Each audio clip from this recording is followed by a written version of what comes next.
వాళ్ళని పునాది చేసి ఎదగాలని, తరిమే వాళ్ళని హితులుగా తలచి ముందుకెళ్ళాలని,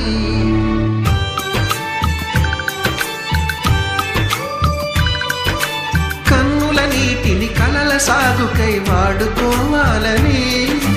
కాచే నిప్పుని ప్రమిదగా మలచి కాంతి పంచాలని, గుండెతో ధైర్యం చెప్పెను,